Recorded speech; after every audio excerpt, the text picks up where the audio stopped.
Hey guys, it's Kyle. I'm back with my third installment on what it's like having solar panels in Michigan. And today we'll go over the October consumer's electric bill, which is going over the September activity. And this month I did learn something pretty new that actually has to do with how the electricity is charged, which I wish I would have known a lot earlier, and makes a big difference on how low your bill can actually get. So we'll dive into the numbers here in a second. All right, so as you can see here, I have my normal columns A and B, which shows the in-phase data, which is just saying what your system actually generated. So our bill is from 8:31 to 10:01, which is the exact time frame I have here. The in-phase data is showing that we generated 353 kilowatt hours. And if you look at the bill, it says we actually generated and sold back to consumers 258 kilowatt hours. So I originally was thinking that those two numbers should be the same, but what I did not realize in my other videos was that there is a certain amount of energy that is actually being used as it's being generated. So that amount is not being reported as a charge or a credit on your bill. And this month we had around 100 kilowatt hours actually being generated and used at the same time.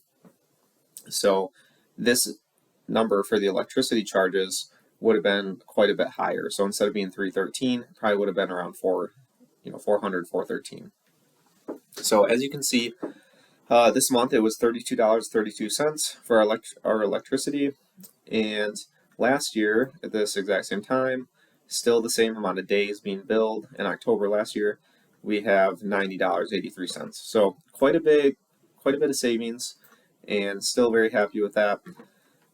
So it's worth noting though that the on-peak self-generation outflow here, you can see that we're generating 88 kilowatt hours at that 15 cents rate, whereas when you look at the electricity charges for on-peak that we're actually being charged for, like I said, that is only 6 kilowatt hours. So our system is generating at the high rate, which is what we want, but we're actually only using 6 kilowatt hours. So that is really the most ideal situation you can be in, and the best way to do it. So also I made some notes on what it's like between the on-peak and off-peak percentages. So for self-generation on your roof, we have on-peak, so that's the hours between 2 and 7. That's when our system is generating about 35% of our total electricity.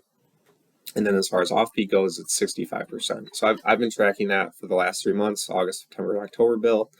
And it did go down a little bit on the on-peak. And ideally, you want this to be as high as it can be, the on-peak part.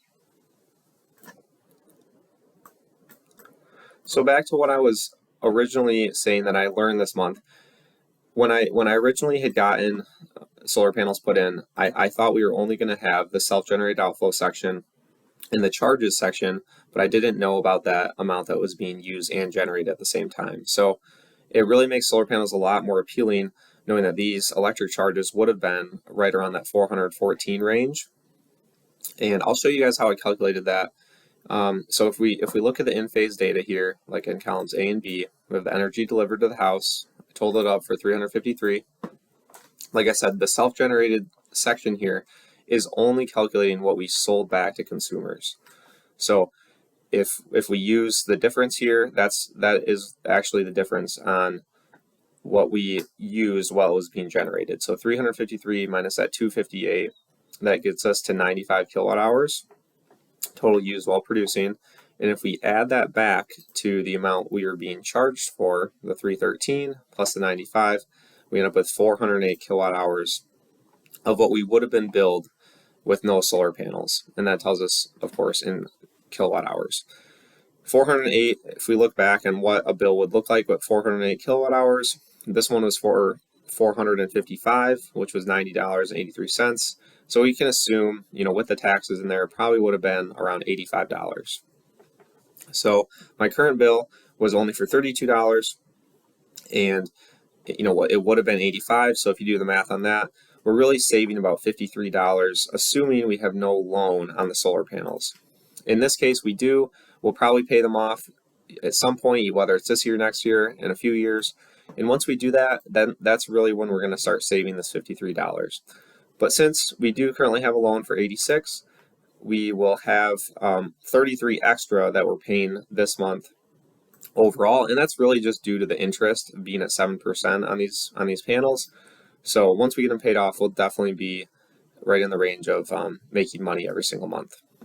And I'll do a video later on how to read your bill better and also on ROI. But right now we're looking around the 8-year ROI time frame. So definitely still happy we have them, and very interested to see what the winter months look like when we have a lot of snow here in Michigan.